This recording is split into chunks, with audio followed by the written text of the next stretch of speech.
जी?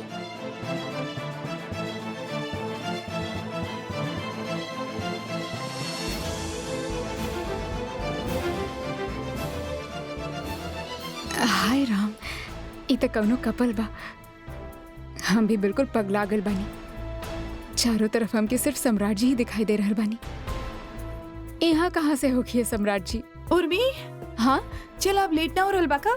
चला चला चल।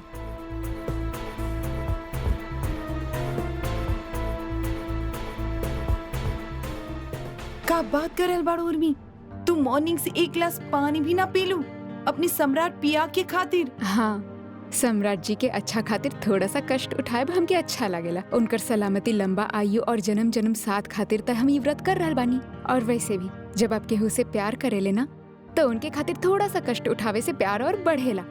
समझनी मैडम? हाय हम मर जावा। अब तो तोरी सम्राट जी से जल्दी मिले के होखी, जेकर ऊपर इतना प्यार तो लुटवले जा रहल बाड़ू। हाँ फिलहाल खातिर जल्दी चला, जोर से बारिश होके वाला बा। हाँ हाँ हाँ हाँ। हम इतना एक्साइटेड बानी ना तोरे घर वालन से मिले खातिर। ओ माय गॉड, हमके तो बहुत मजा आ रहल बा। तहार पतिदेव कब आई हैं भाई? टाइम लगी उनके। आई होप सो जल्दी आ जाए। ड्राइवर जी गाड़ी निकाली। आवा, तू यहाँ से बैठा। हाँ हाँ।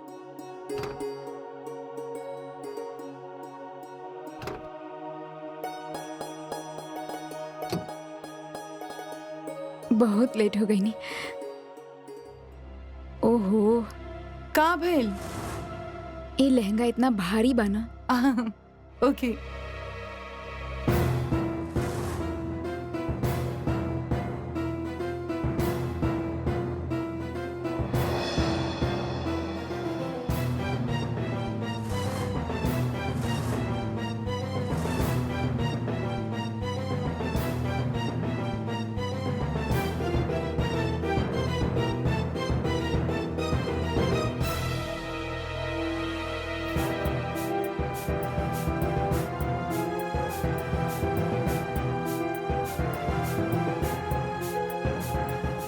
उर्मी, चल अब जल्दी।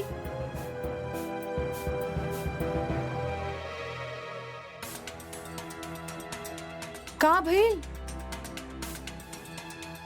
उर्मी, उर्मी, का भइल? नताशा, हमके बहुत जरूरी काम याद आ गए। हम बस तुरंत काम खत्म करके वापस आवतानी। तू मंदिर पहुंचा, हम बस पीछे पीछे पहुंच रहल बानी। ड्राइवर जी, आप तुरंत नताशा मैडम के लेके घर के पास वाला जो शिव मंदिर बाना वहाँ तक पहुंची। हम बस पीछे पीछे आवत बानी। चल। एक मिनट, तो ऐसा कर, तू अपन काम खत्म कर ला, हम वेट कर लेत बानी। ना ना नताशा, सब मंदिर में वेट कर रहल होखिए ना हमार। तू बस पहुंचा, हम पीछे से पहुंचा तानी। चल जाई ड्राइवर जी, जल्दी जाई।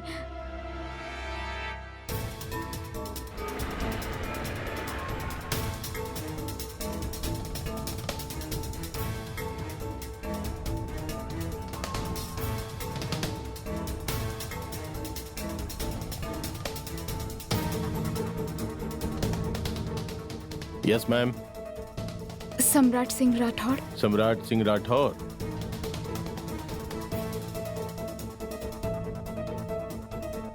तो आपके भी सम्राट सिंह राठौर के रूम में जाए के बाद जाई जाई, रूम नंबर 208 बा उनका।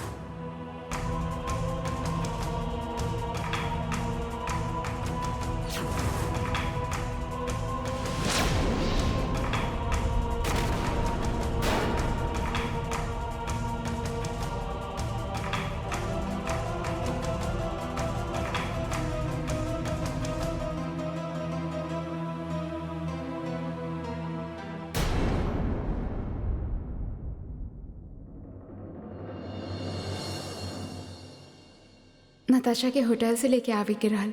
आप प्लीज ओकरा के लेके आइए। हम ना, हमार जाइल पॉसिबल ना बा उर्मी। मीटिंग इम्पोर्टेंट बा। आप जाना तानी हम सारा काम छोड़ के आयल बानी आपके ई रस्म खातिर।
Yes? What do you want? Keba bhai, who is there?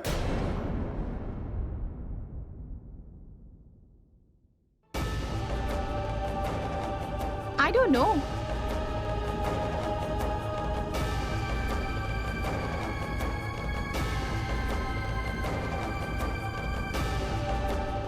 Excuse me? What are you doing?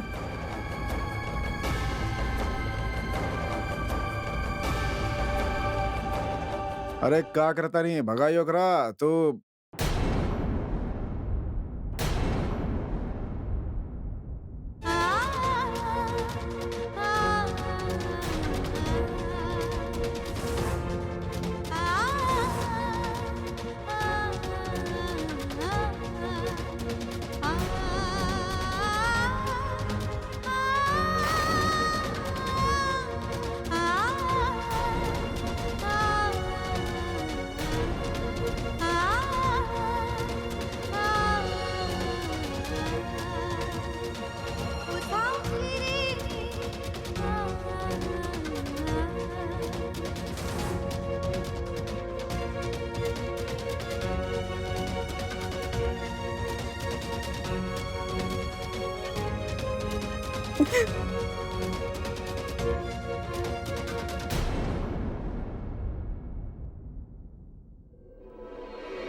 जल्दी करी पूजा और हवन के तैयारी, मुहूर्त निकल जा रहल बा।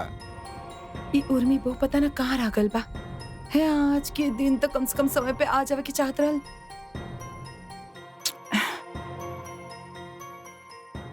नताशा बेटा, उर्मी का कहलस तो से कहाँ रागल बियाऊ? आंटी, उर्मी कहलस कि ओकरे जरूरी काम याद आ गइल बा और वो बाद में आई। लेकिन आप टेंशन मत ला आंटी, वो आ जाई। हाँ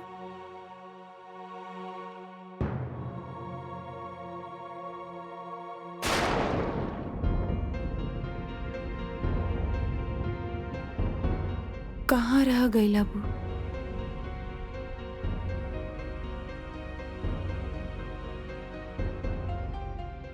अम्मा, हमके तो बहुत चिंता हो गई बा। एकदम से मन घबरा लगल बा। अरे इतना खास मौका और उर्मी वक्त पे ना आवे, ऐसा कबो ना हो सकेला। कुछ होता ना गइल अम्मा। चिंता मत कर बहू, आ जाई।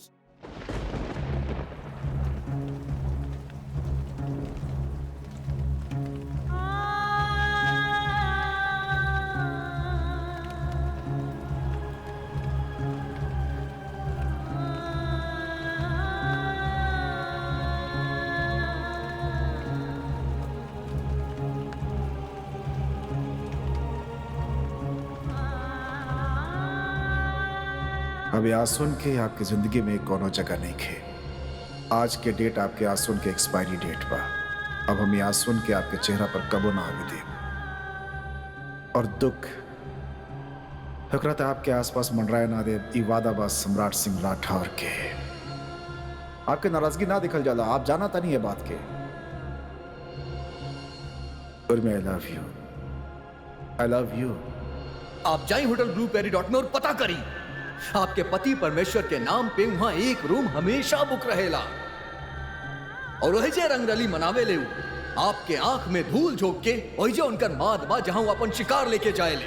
न जाने कितना लड़की लोग के वहां पे लेके जा चुकल बाड़े आपके पति परमेश्वर। कौन भी 11 आदमी आके कुछ भी कर दिया आपके कान में, आपके भर दिया, आप मान जाए? आपके हमरे पर भरोसा करे के चाहिए ना।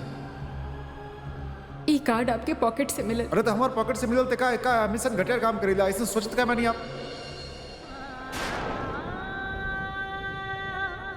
कहाँ छोड़ के चल गए रहनी हमके रात भर। हम कितना प्लान बनैले रहनी आपके खातिर, कितने सरप्राइज देवे चाहत रहनी। एक फोन करब जरूरी ना समझे ले आप हमके। फोन अलाउ नहीं करेले वहाँ कसिनो में, जाने नहीं आप। और हम कल नहीं ऑफिस में रहा, हम मीटिंग में हमार वहीं अटकल रहनी बस। साहब तो कब के निकल चुकल पड़े मैडम।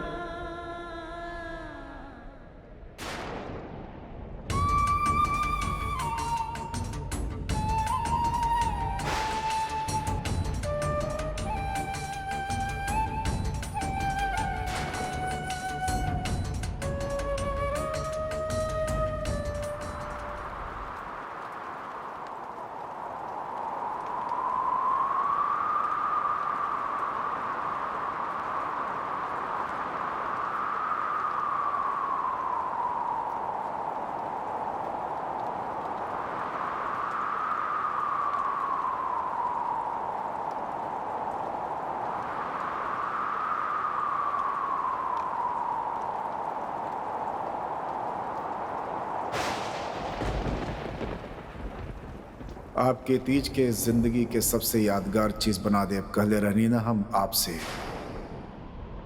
कौनो कसर ना छोड़ब एमे हम।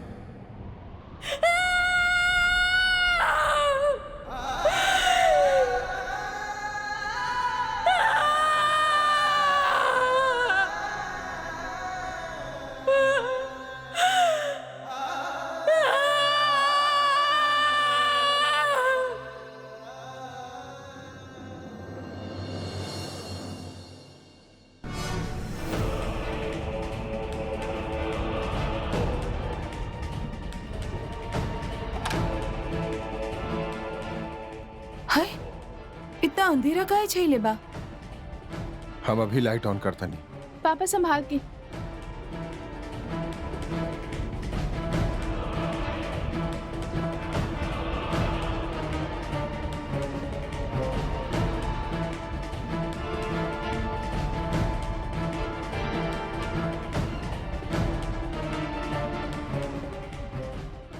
हर ऐसे चुप कहाँ बैठल बाड़ू तू?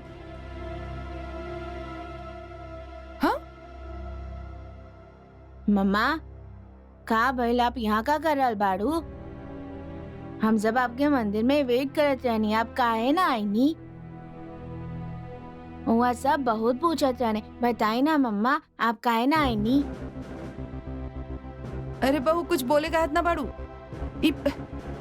का हालत बना रखले बाड़ू तू? अरे बोलत काहे ना बाड़ू? मुंह में दही जमा ले बाड़ू का? हाँ, आप बतावा, इतना जरूरी पूजा छोड़ के यहाँ बैठल बानी और वहाँ सारी स्वागन पहुंच गल रहनी सिवाय तोहरे। भाभी, 1 मिनट दीदी।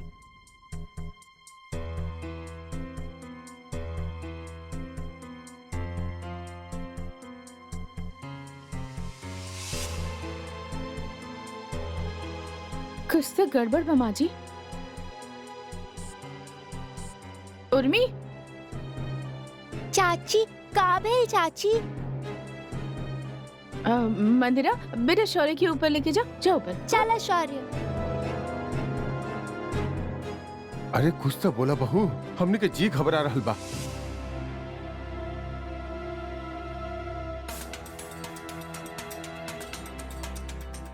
अरे कुछ बोलत काहे ना बाड़ू? काहे ना आयल रहलू तू मंदिर में? बतावत काहे ना बाड़ू? अरे पूछी मैडम जी से, पूछी मैडम जी से भाई। जब सारा औरत मन लगा के तीज के पूजा करत अली, कारण नहीं पूछी? अरे कोनो भी औरत कोनो भी हालत में तीज की पूजा ना छोड़ेली, लेकिन ये सब पूजा छोड़ छाड़ के पता ना कहाँ घूमत रहनी, पता ना? जे काम बंद कर, जे धर्म बंद कर, उसे मुंह मोड़ के बतावा। हाँ सही बात बा बेटा। सवेरे से तो इतना तमाशा रचत रहनी, ढोंग रचावत रहनी। हाँ? अब अचानक से ऐसन का हो गइल कि सब उल्टा हो गइल। मंदिर ना पहुंचलू पूजा के खातिर, बतावा।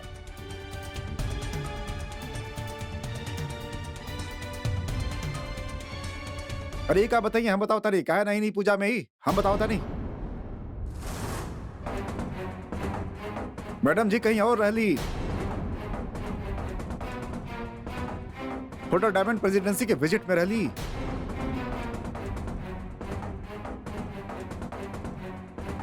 विजिट पे। और वहां का चलत रहे, पूछा इनसे का चलत रहे होटल में, बताई। 30 के दिन एगो औरत के घर में पूजा पाठ चल रहा बा, ये होटल में का करता नहीं, पूछी इनसे, पूछी। भाभी आप तो वहाँ अपन फ्रेंड नताशा के लेवे गई रही ना। हाँ हाँ, और वो तो मंदिर भी पहुंच गए रहली।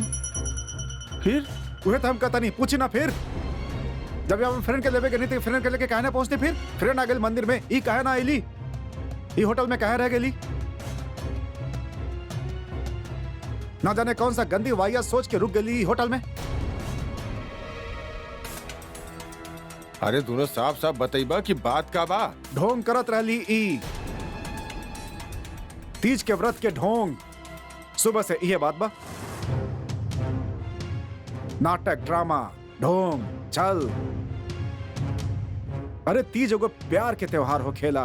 पत्नी अपन पति खातिर लंबी आयु खातिर व्रत रखेली, और ही इनके दिमाग में उल्टा चलता, कुछ अलग सोचताड़ी। अब बेटा ठीक से बताव रे, कुछ समझ में ना आ रहल बा। सच्चाई ई बा कि ई होटल में कोनो कोनो कोनो गैर मर्द से मिले गए होटल में।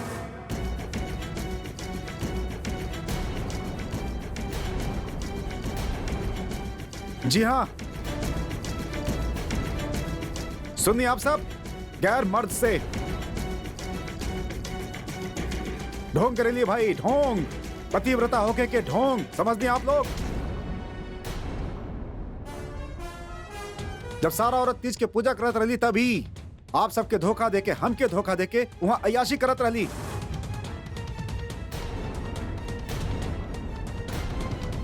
गुलछर्रा उड़ावत रही कोनो लेका के साथ होटल में।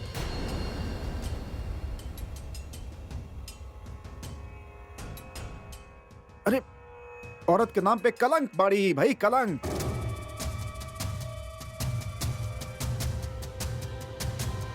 पता नहीं कैसे करम फुटल बा हमार, कैसन बीवी मिल गई हमके। का करी हम, का करी हम, कहां जाके मर जाई, का करी हम। कितना गंदा कर्म के लिए बानी हम।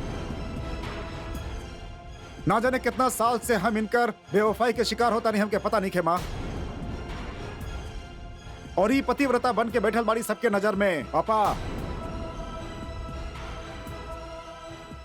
हम सोच भी ना सकेले इतना गिर सकेली अय्याशी में, इतना गिर सकेली। हैं? इनके छोटा बच्चा बा यार, उनकर सोचा इतना भी ना सोचती, छोट बच्चा बा इनकर। अरे इतना ख्याल ना आयल।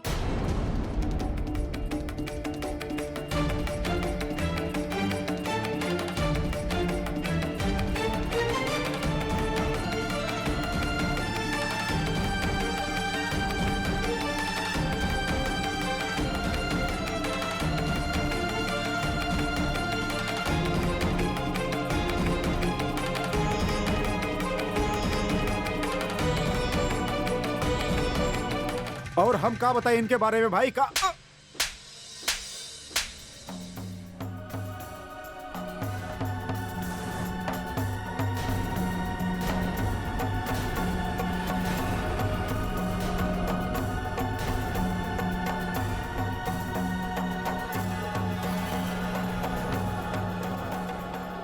हैं? उर्मी बहू, अरे तार इतना हिम्मत कि तू आपन पति पे हाथ उठैलस। अरे बेशरम, अरे सच्चाई सामने आयल तो हमार बेटा पे गुस्सा उतारल बाड़ू तू। हाँ सच्चाई बताई माँ जी के सच्चाई। यहाँ सब लोग सच्चाई जाने चाहत बाड़े। आज सारा सच सबके सामने आवे के ही चाहिए। बोली आप सबके, अभी तक जे आप बोलत रहले वो आपके बेशर्मी के पराकाष्ठा बा, और सच्चाई कुछ और। बोली सच सम्राट जी, बोली आपन पत्नी के व्रत के बारे में सोचे वाला हमार महान पति बताई सबके सच का बा।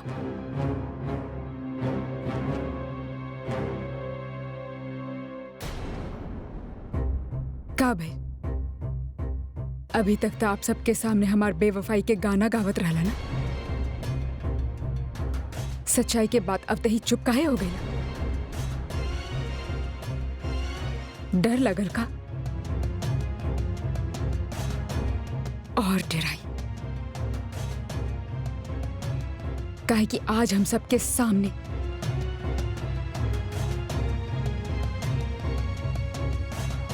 अपनी वफादार पति के सच्चाई के बताई।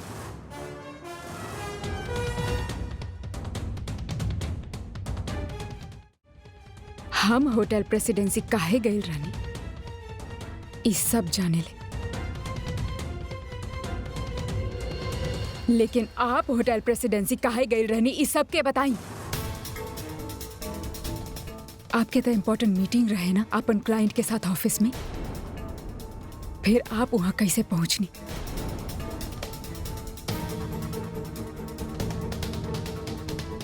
का करे पहुंचल रहे आप सम्राट जी वहां? जवाब दी, सच बोली। तो हम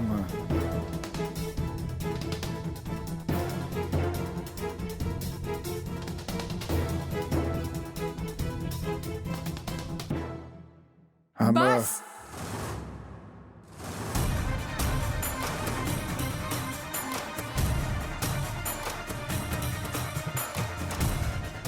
कौने मुंह से सच बताई बाप? दुर्गंध और गंदगी में जिए के आदत हो गई बा आपके। झूठ और फरेब आपके जिए के सहारा बन गई बा। और अगर हिम्मत बाना सम्राट जी तो आज सबके बताएं आप होटल डायमंड प्रेसिडेंसी में रूम नंबर 208 में आप एगो पराई लड़की के साथ बिस्तर पे का करत रहला?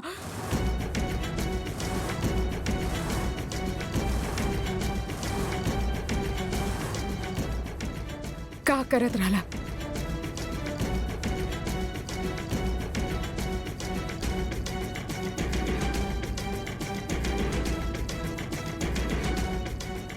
अब जब गंदगी में नहा के आयल बानी आप तब मारे दी बांस। आपके ई परिवार भी तो सूंघे इस सच के।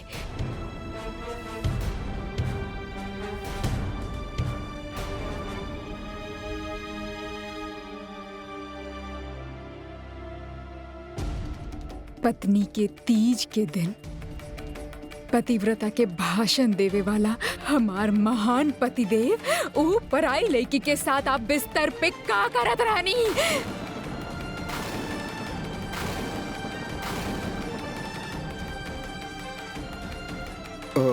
हम अब कौन से बहाना? कौनो मीटिंग में रहला या कौनो क्लाइंट के साथ? झूठ बोले से पहले तो आपके सोचे के भी ना पड़ेला, लेकिन ई बार ना सम्राट जी, ई बार आपके कौनो चाल, आपके कौनो फरेब काम नाई, काहे कि ए बार आपके रंगे हाथ पकड़ ले बानी हम। और ऐसन हालत में पकड़ ले बानी सम्राट जी, छी घे नावेला हम क्या आप पे।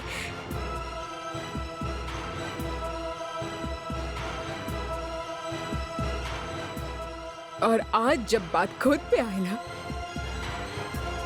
तो उल्टा इल्जाम आप हम पे लगा रहा बानी। कितना घटिया, कितना गिरल इंसान बानी आप सम्राट जी। आपके अपन पति कहे में भी शर्म आवेले हमके। छी सम्राट ई का सुन रहल बानी हम? उर्मी बहू जे कह रहल बिया उ का सच बा? बोला सम्राट, जवाब दा, चुप काहे बड़ा? अरे यार जरा से बात के बतंगड़ काहे बनाओ तानी हो गल यार। का कर अभी सच बाता? सूदी पे चढ़ाई हमके का करब बताई। बड़ा इंपॉर्टेंट बात हो गई सबके खातिर ही। आयल बाड़े आपस में सब लोग। केकरा से बात कर रहल बानी आप पापा? इनके खातिर कौनो चीज के कौनो मोल नहीं के। मान मर्यादा कायदा कानून ई सब दूसरा खातिर बा। इनके खातिर ई सब कुछ नहीं के सिवाय धोखेबाजी के।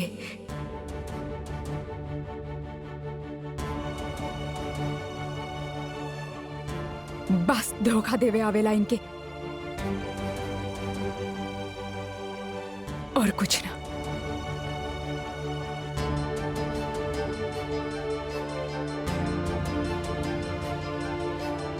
आप कबो एगो अच्छा पति ना बन सकेले सम्राट जी, फिर भी आपके हर कमी के अनदेखा कैनी हम, आपके हर जायदती के बर्दाश्त कैनी हम, अपन हर सपना के, अपन हर ख्वाहिश के मार के, आपके हिसाब से खुद के ढाल के उर्मी से कुछ और बन गई हम। आपन अस्तित्व मिटाइनी हम।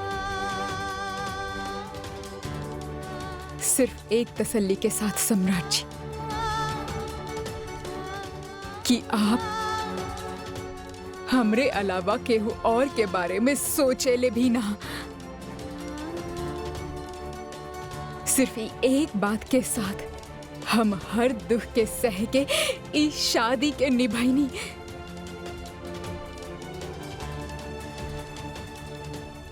गलती से भी ना सोच ले रहनी कि आप हमके ई दिन भी दिखाए।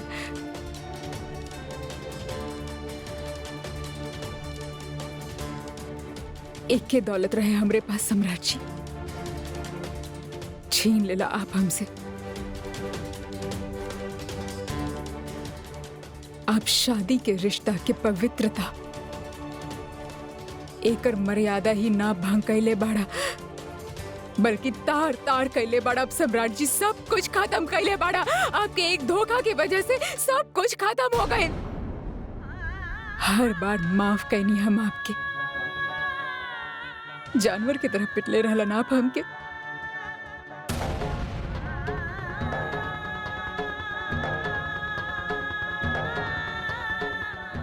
हम माफ कहनी आपके, सबके सामने बेइज्जत कैले रहला हमके। हम माफ कहनी, लेकिन ई ना करब।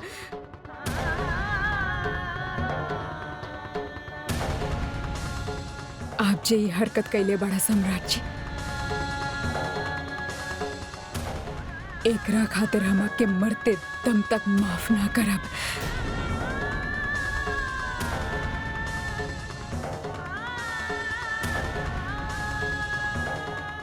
आप ई रिश्ता के खत्म कर दे।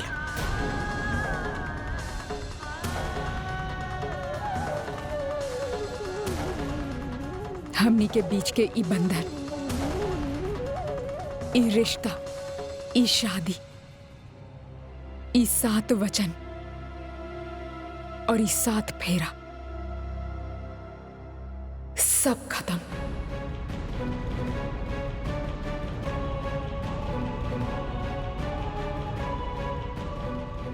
आपके और हमरा बीच में सब कुछ खत्म सम्राट जी, सब कुछ खत्म।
चलत बानी पापा,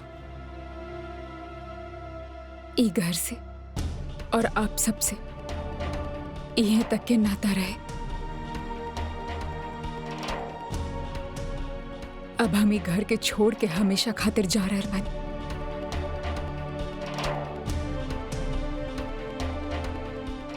कैसन बात कर रहल बड़ू बहू? तू कहे जेबू? ई घर तोहार भी बा और ई घर पे तोहार भी बराबर के अधिकार बा बहू। हाँ उर्मी, ना भाभी, पति के घर पे पत्नी के अधिकार तब तक होखेला जब ओकर पति खुद के आपन होखेला।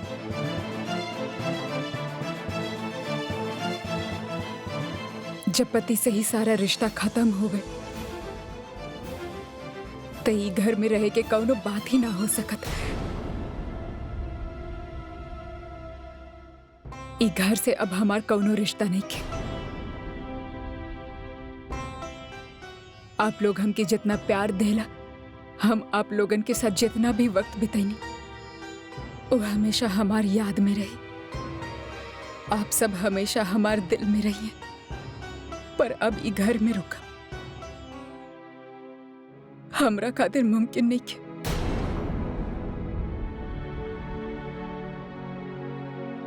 हम अभी घर में ना रह पाए।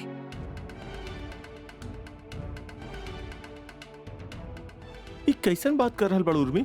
मन्नी, सम्राट बहुत गलत बा, लेकिन तू ऐसे घर छोड़ के ना जा सकेलू। जाए दी भाई, जाए दी इनके, जाए दी। जहां जाए एक बार जाए, कोनो जरूरत नहीं भाई इनके रोके के। क्रांतिकारी महिला बाड़ी भाई।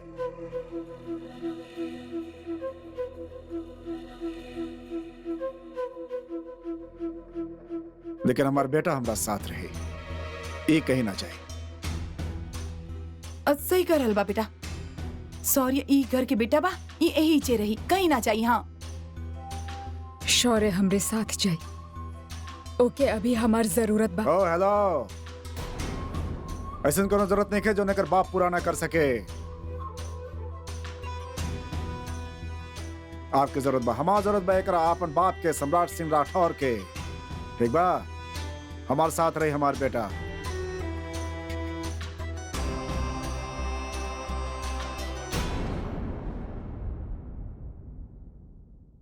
ना, हम अपन मम्मा के पास रहब।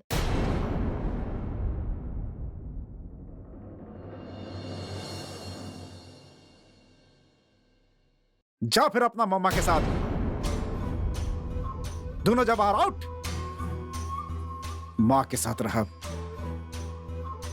अरे जब दर दर के ठोकर खइबा तब समझ में आई, फिर हाथ जोड़ के हमरा पास आईबा तब पूछब तोरा से।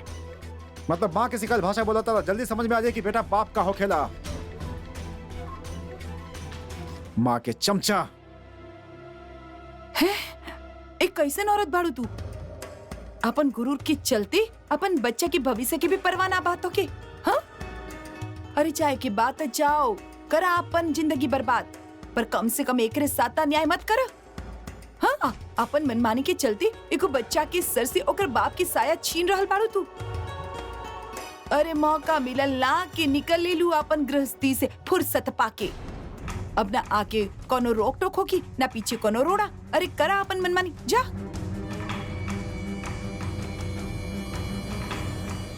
भाभी, मल्ली भैया जी कहले हो गलत बा, लेकिन आपके ए तरह से सब कुछ छोड़ के जाए भी तो सही नहीं खे ना। उर्मी, ऐसन फैसला गुस्सा और जल्दबाजी में ना कइल जाला। शादी तोड़ब कोनो हंसी खेल नहीं खे उर्मी। शादी टूट चुकल बा भाभी। सम्राट जी सब कुछ खत्म कर देले।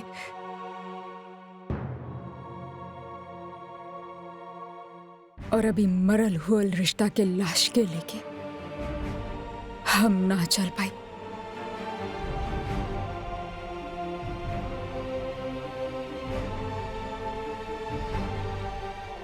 माफ करिए, हमके फैसला कर चुकल बानी।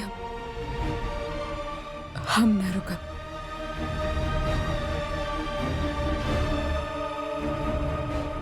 उर्मी बहू, ये ठीक ना कर रहल बड़ू तू। एक बार फिर से सोचला। तोहारी फैसला गुस्सा में और जल्दबाजी में ली हलवा बहू।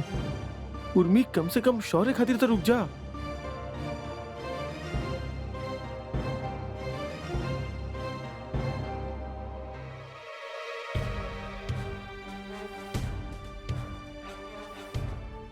अरे जाए दी इनके, कुछ फर्क ना पड़ी, बताओ था नहीं आपके।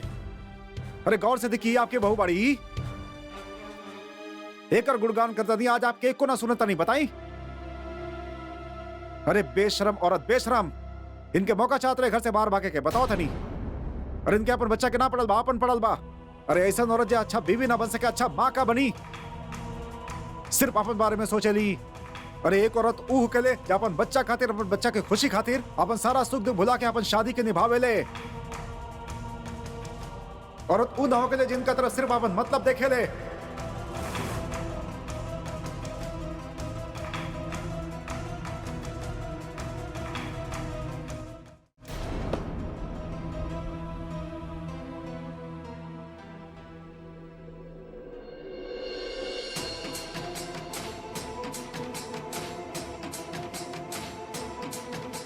शौर्य आपके भी तो बेटा बा, आप कहे ना समझला ओकर जिम्मेदारी।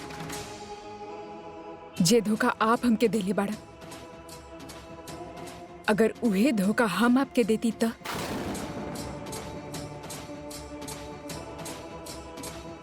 जे नीच और घटिया हरकत आप हमरा साथ कैले बाड़ा, अगर उहे हरकत हम आपके साथ करती त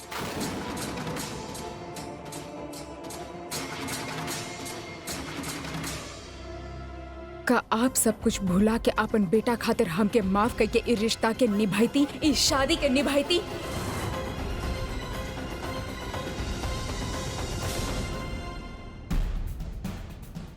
ना, हम आप सब से पूछ रहल बानी, अगर हम ऐसे नीच और घटिया हरकत कैले होती तो का आप सब हमके माफ कर देती?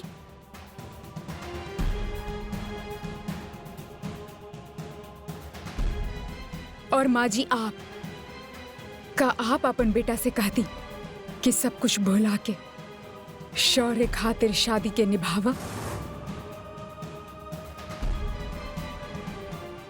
ना, ना कहती आप। हमेशा बहुअन से जाति के सही खातिर कहल जाला, बेटा से कबो ना।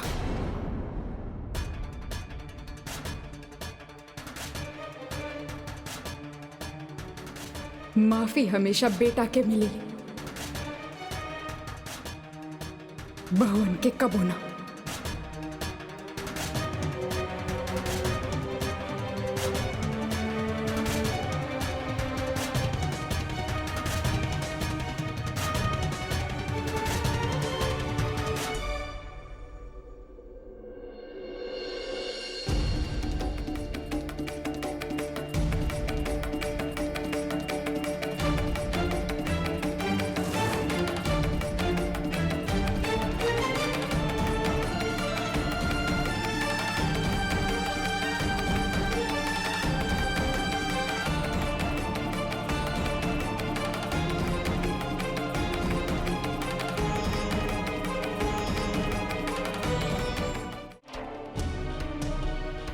मम्मा बताई ना, हमने कहाँ जा रहल बानी? नानी के यहाँ जा रहल बानी बच्चा। तो हम रात के वहीं सोइब का? हाँ, वही जैसे। तो हमनी कल अपन घर आएब ना वापस? ना बेटा, हमने इहे रहा। और पापा? पापा ना आइए। देखने आप सब, देखने अपन आंख से कैसे बदतमीजी से घर छोड़ के गली आपके बहू। अरे केहू के एक ना सुनल, जूता मार के गली आप सबके मुंह पर, बुत बन के बैठल गली आप सब यहाँ पर। सही करल बाड़ा बेटा, एकदम सही करल बाड़ा तू। हाँ, अपन मनमानी कर पे उतारू ऐसन औरत। अरे अभी वापस आई, देखिए अभी वापस आई हूँ। जब अपन घर में एंट्री था मिली तो झक मार के वापस आई है मैडम जी, देख लिया आप सब। कैसन बात कर रहल बड़ा सम्राट तू? हैरत हो गया तो हर बात सुन के हमके। अरे आप चुप रही, आप बीच में मत बोली यार। ये सब आपके लाड प्यार के नतीजा बा, बस सर पे बिठा के रख ले रहनी अपन बहू के। हाँ, हमार बहू काके के खिलाफ के बहू। अब आपके चक्कर में हम भी भुगता था नहीं होकर हरकत बताई। भुगते तो हमनी के पड़ रहल बा सम्राट। तू इतना नीच काम करबा कब हम सोचले भी ना रहनी। अरे तोहार दुष्कर्म के फल तो हमनी कैसे ही भुगत रहल बानी। तोहार गलत होकर भी तोहार साथ खड़ा होके पड़ रहल बा हमनी के। और आज तोहार वजह से आज पहला बार घर के बाद बाहर गइल बा और वो इतना घटिया बात। सही करल बानी पापा। देवर जी, माना तानी उर्मी के इतना बड़ कदम उठा के घर से बाहर ना जाए के चाहत रहे, लेकिन आपके, अरे आपके भी कोनो छोट मोट गलती ना रहे। आपके आपन हरकत पे भले शर्म ना आ रहा होखे, लेकिन ई सब सुनला के बाद ना हम सबके सर शर्म से झुक गई। ओ हेलो मिसेस शर्मिली, ज्यादा नैतिक पाठ के लेक्चर देवे की जरूरत नहीं कि हम रखे। समझ नहीं आप लोग, समझ नहीं।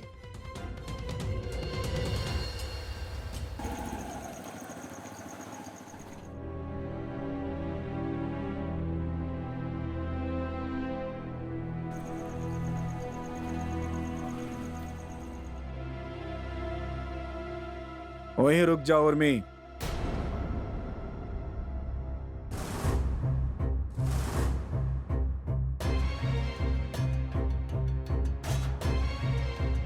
और जैसे आयल बाड़ू वैसे ही वापस चल जा।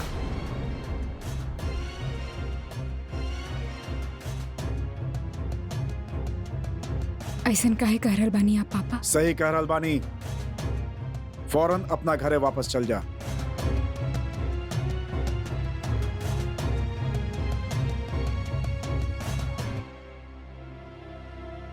हम वो घर छोड़ के आयल बानी पापा। जानेला उर्मी का तमाशा कह के आयल बाड़ू तू।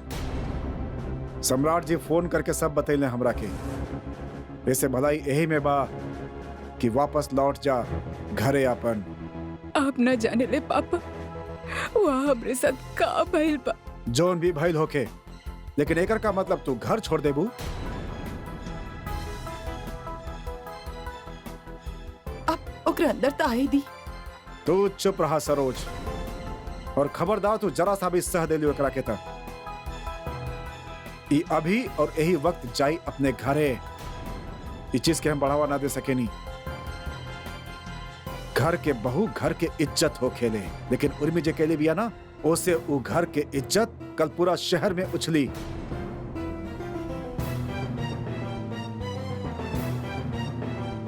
बोलिए एकरा के कि सिविल लाइन वापस चल जाए अभी के अभी। पापा,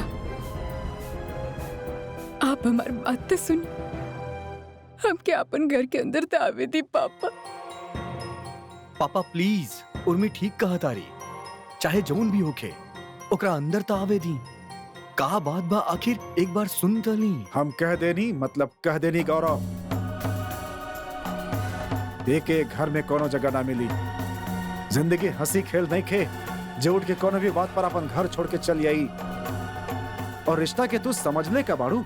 सम्राट जी हमके धोखा देले बाड़े। हम हमेशा खातिर उनसे रिश्ता तोड़ के आयल बानी पापा।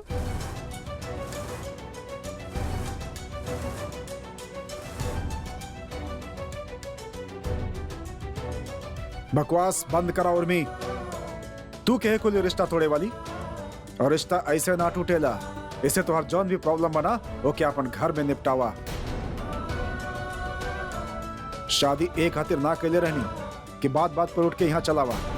इतना याद रखिया उर्मी कि उहे घर तोहार आपन बा, जहां तो के मरे जिए के बा बस। और ई घर पापा, ई घर हमार अपन नहीं के।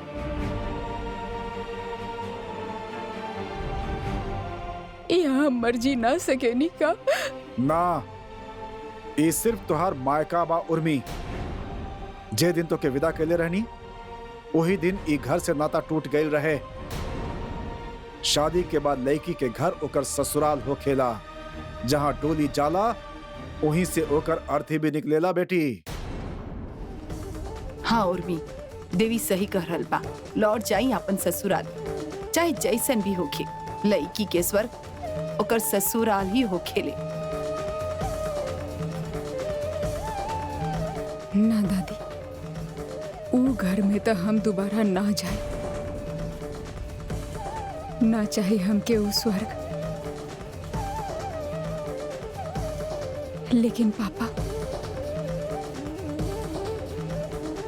आज एक बात के यकीन ही ना हो रहा है। इतना बड़ मुसीबत के बाद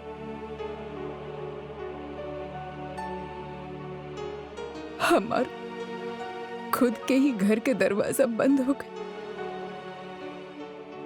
यहाँ के एगो बात तो समझ ही ना आ रहा है। हम लड़की लोग देश के नागरिक बानी भी कि ना, और अगर बानी तो हमनी के घर कौन से बा पापा जहाँ हमार ब्याह भाई, और अगर वो रहे लायक ना होके तो हमनी तो कहीं के ना रहे। पापा आप तो अध्यापक रहले ना, बताई ना हमार घर कौन से बा। हमके प्लीज अपन घर में आवे दी पापा। पापा प्लीज दीदी के आवे दी ना। बेचारे शौर्य के बारे में तो सोची, देखी ओकरा के। बेचारी सौर्य के लेके कहाँ जाई इस समय, कहाँ करी हूँ। अपने घरे जाई और कहाँ जाई। फिलॉसफी झाड़ रहल बिया, लेकिन ये दुनिया फिलॉसफी पर ना हकीकत पर चले ले, और ये हकीकत एकरा के स्वीकार करे के पड़ी, माने के पड़ी।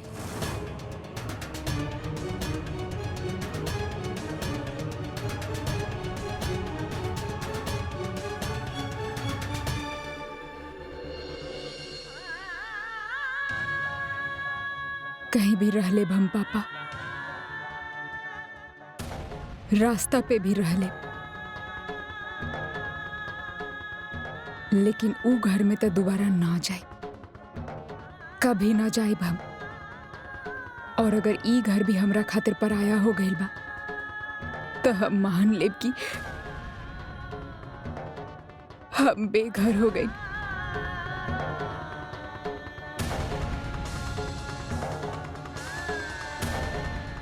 मान लेब कि ई दुनिया में अब हमार केहू भी ना।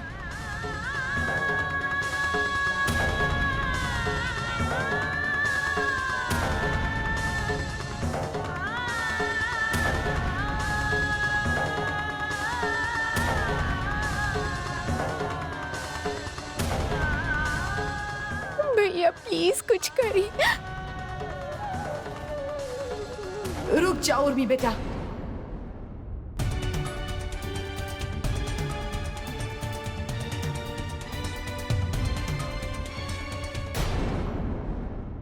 और का के लिए बानी हम, कुछ गलत ना के लिए बानी हम, जो आपके गर्दन सर के मारे झुक के टूट रहल बा। सही कर रहल बेटा, पे एकदम सही कर रहल बाड़ा तू।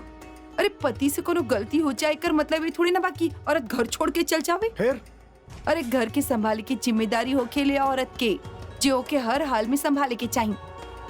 अब पति की छोट मोट बात सुन के ओके भुला जाए के कहे ले औरत। पर ये उर्मी तब मुद्दा बना के निकल लेलस। ये कोनो बात भाई भला। बिल्कुल सही करनी, बिल्कुल सही कहता नहीं आप। आपके ही सोच के नतीजा बा कि हमनी के दिन देखे के पड़ रहल बा। जरा सोची का इज्जत रह जाई हमनी के। उर्मी की मायका में जब उन लोग की सारा बात पता चली। हो ठेकेदार साहब, आपके हमारी इज्जत का टेंशन लेने की जरूरत नहीं है, समझ दिया आप। अपन काम से काम रखी। अरे उर्मी को वहां पनाह ना मिली, हम बताओ तनी, हमसे पूछिए आप लोग यार। जेऊ के लिए बाड़ी गलत के लिए बाड़ी, ओकर बाप भी ये बात से एग्री बा, ओकर आरती ना उतारी हूं।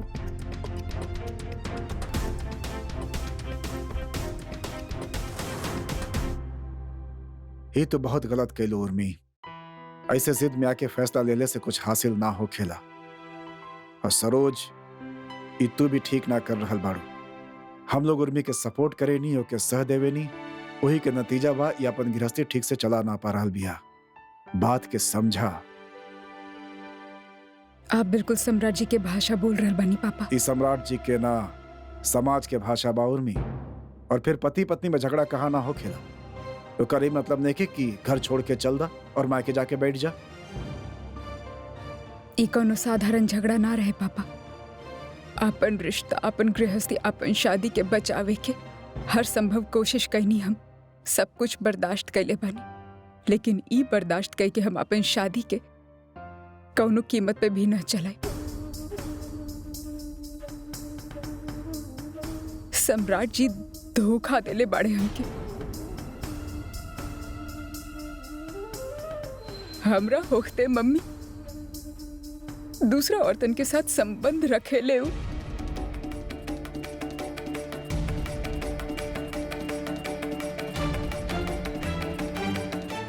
रंगे हाथ पकड़ ले बानी उनके हम दादी, और इस सब कुछ अपन आंख से देख के कैसे झुटला दी हम, कैसे मान ली कि सब कुछ झूठ बा।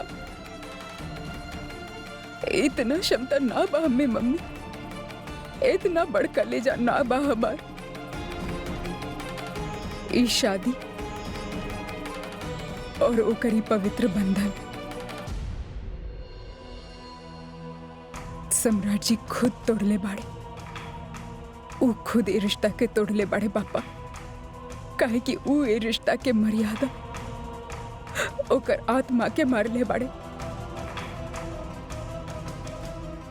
और जब कौनो रिश्ता के आत्मा ही मर जाले ना मम्मी, तो वो रिश्ता के निभावे के का फायदा, सिर्फ समाज के दिखावे खातिर। सम्राट की ही मजाल ना छोड़ब हम सम्राट के। एक मिनट गौरव, एक मिनट। ज्यादा ओवर रिएक्ट करे के जरूरत नहीं खे। तू भी एगो मर्द बाड़ा। जब तोहार बीवी उर्मी जैसा हरकत करी ना, तब पता चली तोहरा के। पापा हमार बीवी बाड़ी ना, वो ऐसा हरकत करी ही ना। काहे कि हम सम्राट के जैसन हरकत ना करब, और अगर हम सम्राट जैसन हरकत कई नहीं भी, ता हमार बीवी के उर्मी जैसन कदम उठावे के हक बा।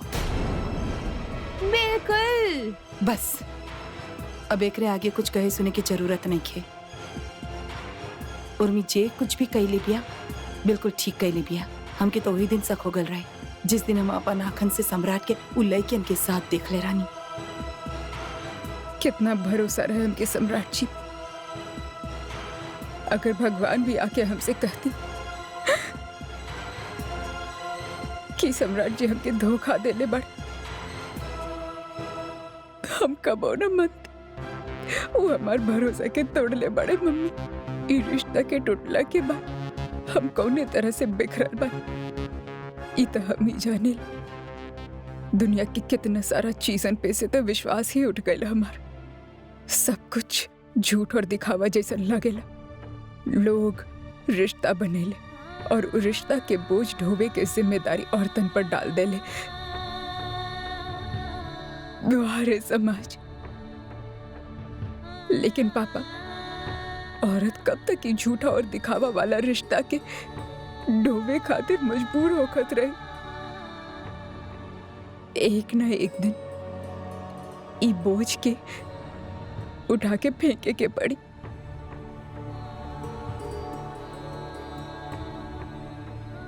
और आज हम यह कहनिया फेंक देनी ई बोझ के, खत्म कर देनी अपन रिश्ता। तो बिल्कुल ठीक कहलू है बेटा। तू वो घर में अब वापस ना जाइबू, कबो ना जाइबू। ये का कर रहल बाड़ू तू सरोज? बिल्कुल ठीक कह रहल बानी हूँ। हमार बेटी कौनो कीमत पे वो अत्याचार वो अन्याय के ना सही। पागल मत बना सरोज, ऐसे शादी ना टूट जाला। और तू उर्मी के बात में मत आवा। ओके, कुछ समझ नहीं किया अभी। कुछ बात के नजरअंदाज करे के पड़ेला। एक मिनट।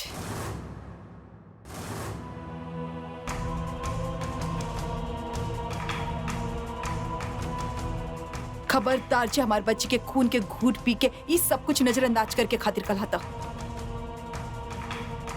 आपकी शर्म ना आवेले? कैसन बाप बानी आप?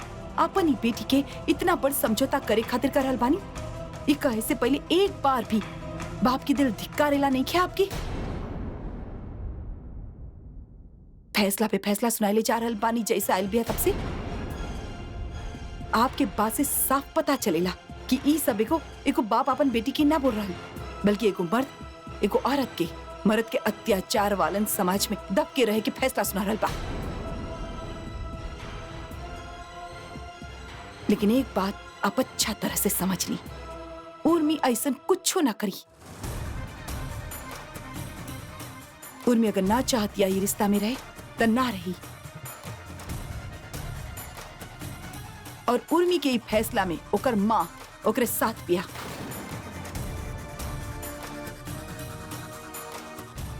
और एगो और बात कान खोल के सुन लिया, ई घर सिर्फ आपके ना हमार भी बा, और हमार बेटी यहीं रही, ई घर में रही,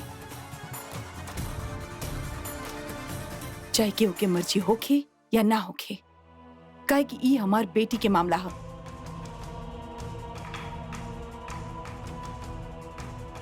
आओ बेटा।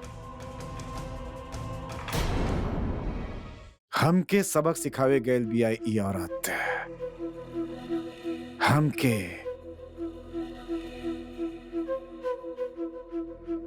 हमारे ऐशो आराम बर्दाश्त ना भइल मैडम जी से।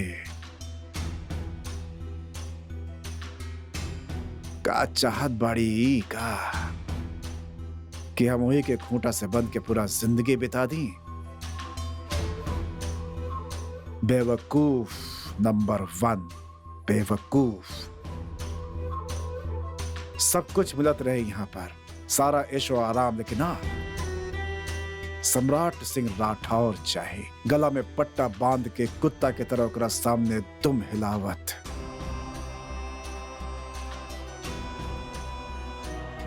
लेकिन भूला गईली कि सम्राट शेर है, शेर। शिकार कैल जेकर आदत बा। जे आप कर रहल बानी सम्राट जी, ऊ ऐशो आराम ना, व्यभिचार है। आप शादी के पवित्र बंधन के कलंकित कैला आपन नीच हरकत से। औरत मर्द के इस सम्मानित रिश्ता के धज्जी उड़ैला आप। लेकिन आपके यह आदत आपके एक दिन ऐसन अंधेरा कुआं में लेके जाई जहां से निकलल आपके खातिर मुश्किल ही ना, नामुमकिन हो जाए।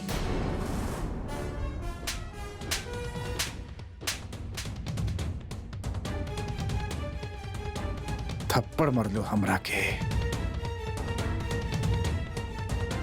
2 टका की औरत हमरा के थप्पड़ मरलस।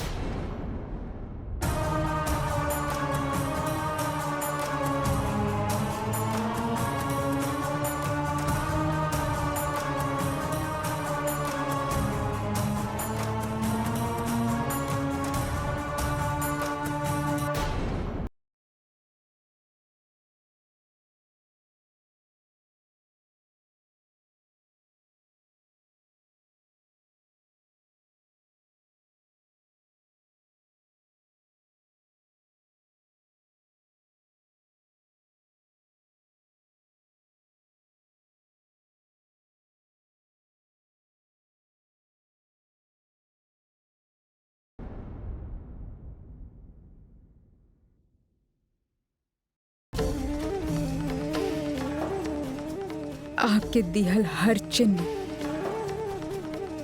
उतार फेंकब हम, जे आपसे बंधल रहे के दावा करेले।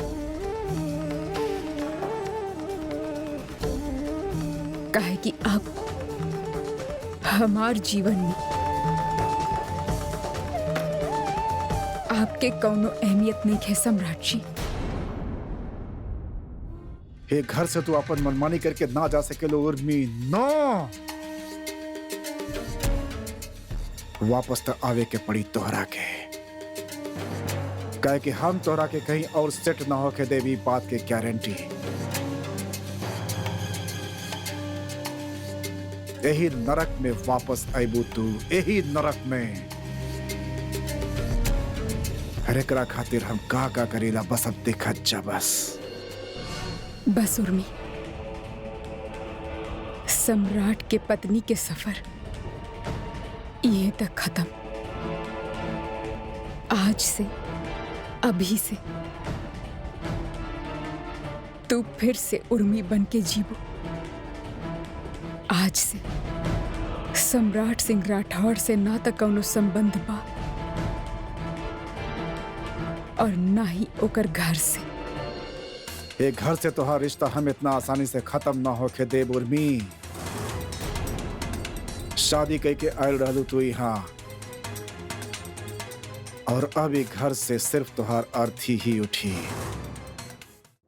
अरे तोहार ननद तो घर छोड़ के आ गई और ऊ भी अपन रिश्ता खत्म कर देलस। ओहे तो अम्मा, देखा हमके बहुत दुख होखत बा उर्मी दीदी खातिर। सम्राट जी बानी ना बहुत ही बुरा इंसान बड़े। हाँ, उनके ऐसा ना करे के चाहत रहे। बेचारी उर्मी दीदी, उनके कितना दुख होखत होखी ना। बेचारी बेचारी कुछ नहीं खेऊ और ज्यादा होकर हमदर्दी दिखावे के जरूरत ना बा तोरा के। काहे हमदर्दी ना जताई? हाँ, हमार बड़ी ननद बाऊ, हमार रिश्ता बा उनका से। अगर वो दुखी होखी है तो हमके भी तो दुख होखी ना। एकरा से सीधा कहा तो मानी ना पगली।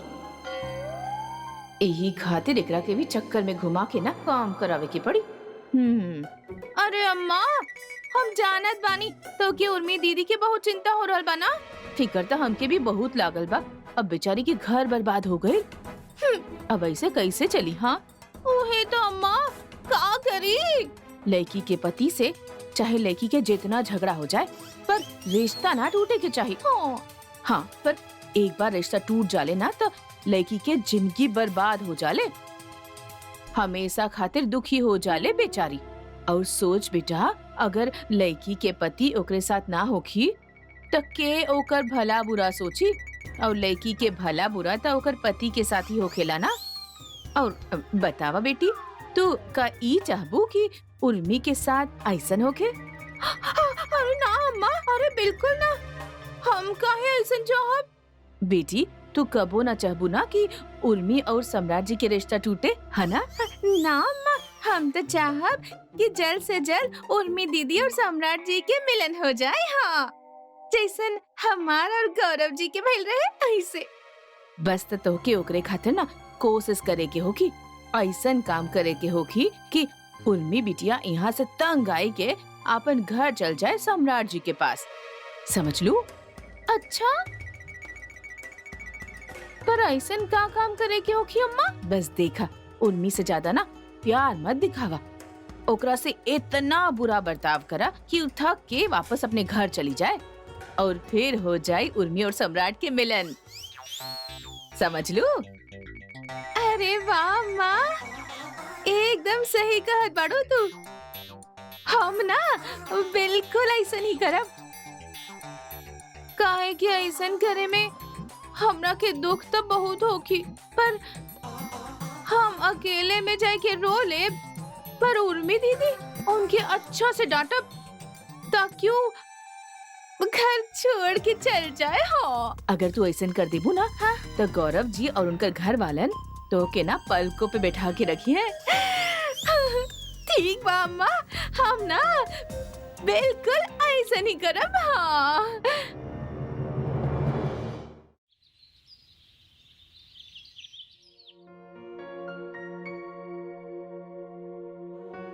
माँ, उर्मी अब तक उठली ना का? हम अभी देखत बानी। नानी नानी नानी नानी, आज खाना में का बा? हम का खाई? शैतान, चला आज ना मासी आपके खाना खिलाए, ठीक बा? ओके। चला। ई बेचारा बच्चा माँ बाप के लड़ाई में एकर भी जिंदगी पीस रहल बा। सच में हमार दिल भी ना बहुत रोवत बा एकर खातिर। उर्मी बेटिया घर छोड़ के आइल बानी और परेशान बेचारा ई बच्चा होखत बा।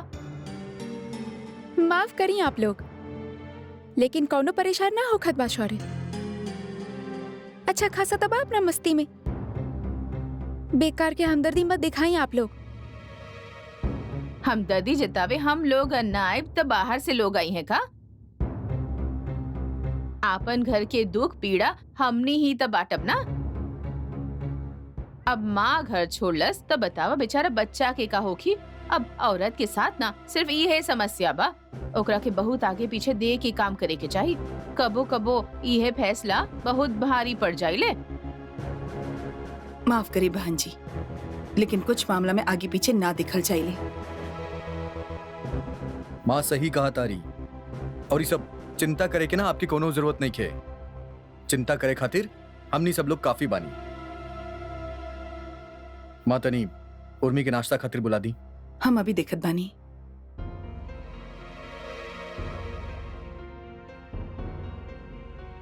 लेकिन अम्मा, जरा समझाई दही सबके यहाँ कि उर्मी के साथ दोबारा ई बारे में कोनो बात ना होगी।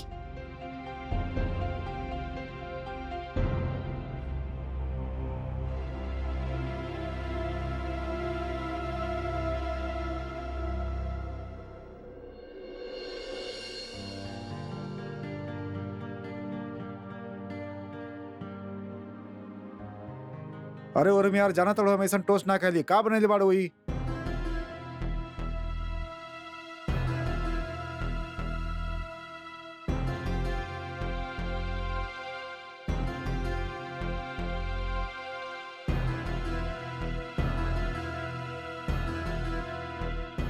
मुक्ति दूसरा टोस्ट दा हमके। हम दूसरा टोस्ट लावत बानी, मुक्ति बाहर गई बा। अब हाँ हाँ जा तू ले आवा। अब उर्मी के बिना जिए के आदत डाल ला सम्राट। तारीख बदल चुकल बा।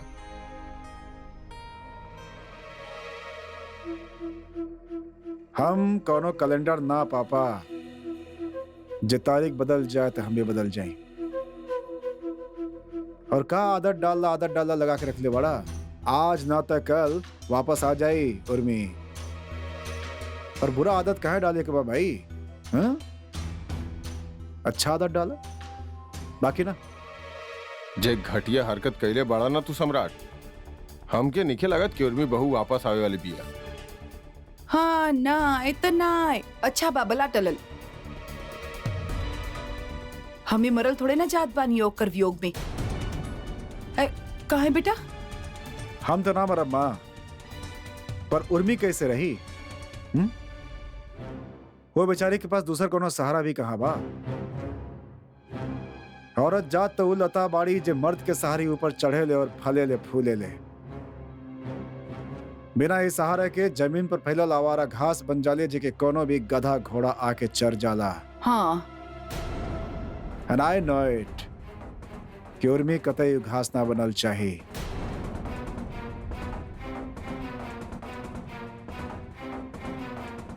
मर्द होके के इतना गुरूर अच्छा ना होके ला सम्राट।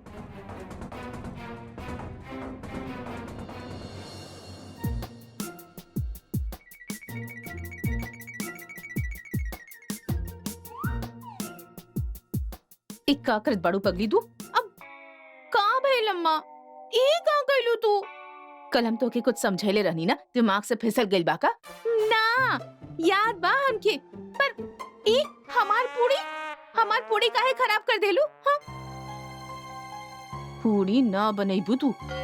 और उर्मी बिटिया ना अभी नाश्ता खातिर आवत बानी, ओकरा से कह दिया तू पूरी ना बनैबू, और जेकरे के भी नाश्ता करे के बाना वो खुद ही बनाई ले। अक्ल में घुसल कछू। हाँ। ठीक बा अम्मा, तू ना चिंता मत करा, हम बिल्कुल ऐसा नहीं करब। हाँ और उर्मी दीदी के घर तो हम बचा के ही रहब। हाँ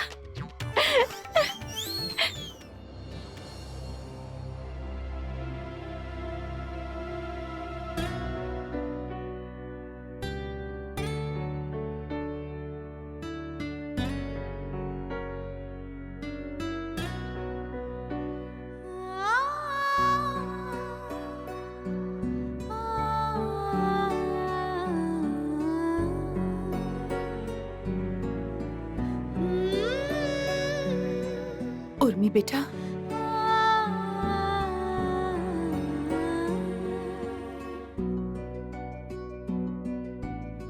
जी मम्मी।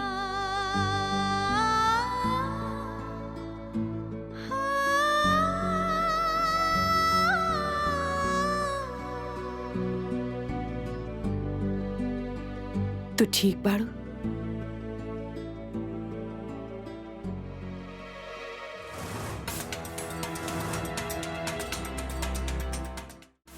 बेटा मंगलसूत्र कहाँ गए तुहार? और तुहार मांग में? जब शादी ही ना बचल त ओकर प्रतीक के का मतलब? मंगलसूत्र पति पत्नी के पवित्र रिश्ता के निशानी होखेला। जब रिश्ता ही ना बचल मम्मी तो कर देनी अलग हम ओकरा के भी। तोहार दर्द समझत बानी हम बेटा, अच्छा तरह से जानत बानी का बीते ले एक औरत पे जब ओकर पति ओकरे धोखा देले।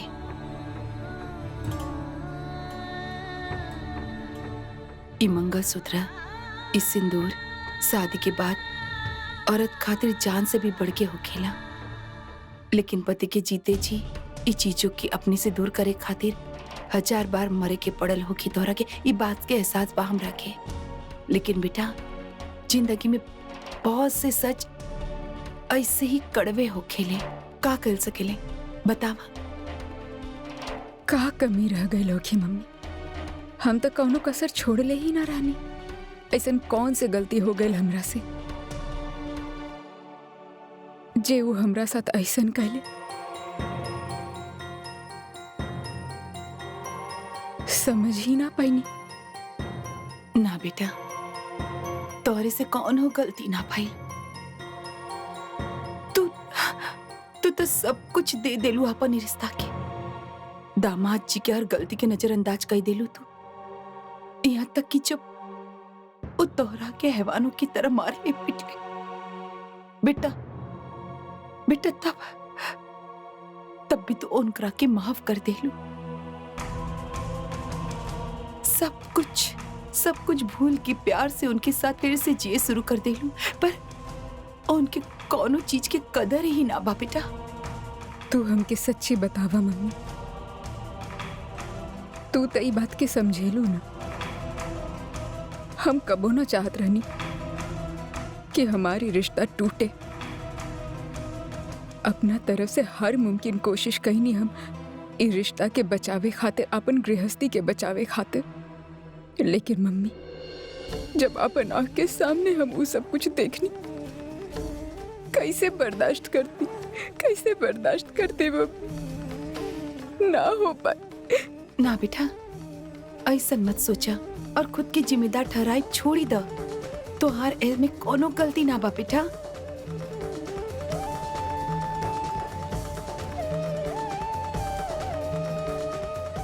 ऐसन काहे कहने सम्राट जी मम्मी? ये उनकर बदकिस्मती बा बेटा।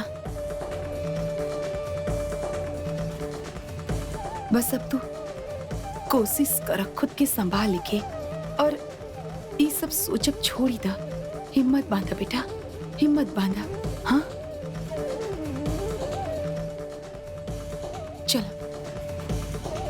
चल के नाश्ता कर ला। Good boy.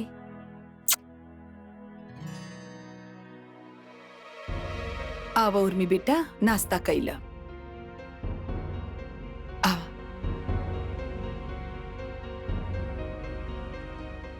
आशा बहू, उर्मी खातिर नाश्ता लगावा।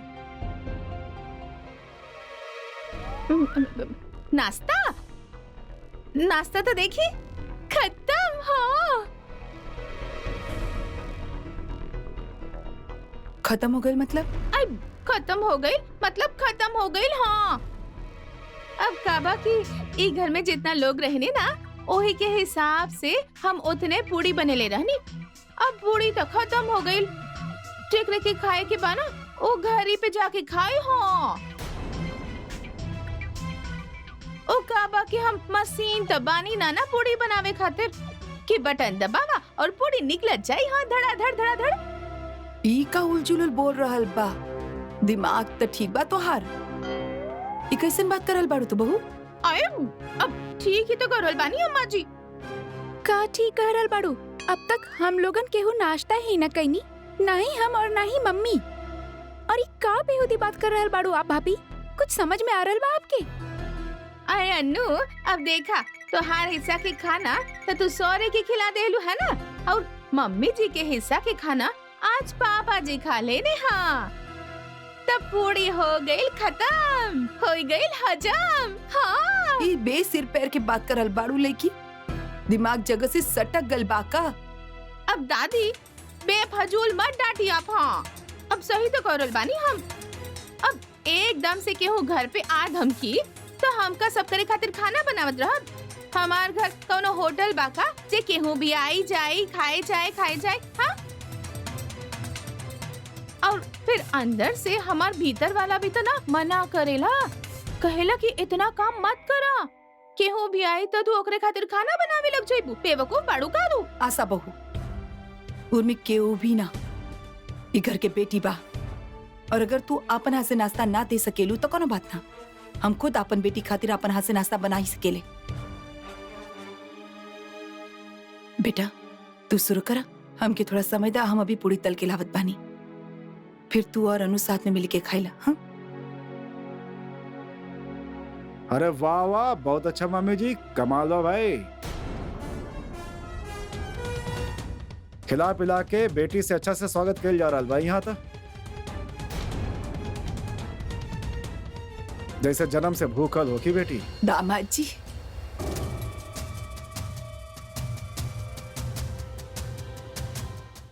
पापा पापा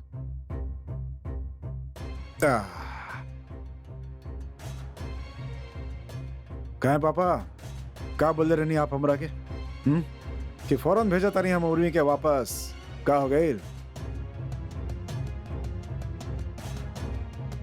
यहाँ तो कुछ और सीन नजर आ रहा बा हमरा। लागत अपन बेटी के सेटल कर लेनी वापस अपना घर में। ना ना बेटा, ऐसन बात नहीं जो दिक्कत है वो बोलो तनी भाई, आप कहे नहीं कुछ करे नहीं कुछ, चक्कर का बा? हाँ? मुंह तो एक के बाय में से दो किस्म के बात कैसे निकलेला हम समझ ना पैनी। बाय गॉड,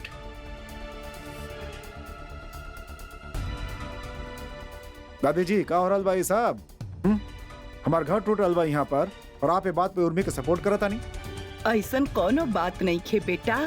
तो का बात बा फिर? ये तो बस रात के देर काफी हो गए रहे, तब ई खातिर उर्मी रुक गई यहाँ।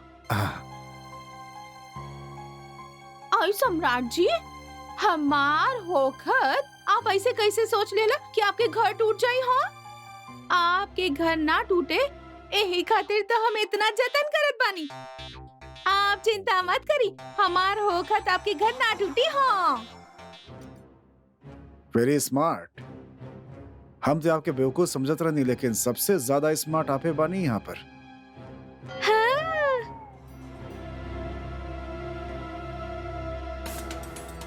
आओ आओ बैठे बेटा। बैठे खाते ना आयल बनी, बीवी के लिए आयल बनी। I am come here to take my wife.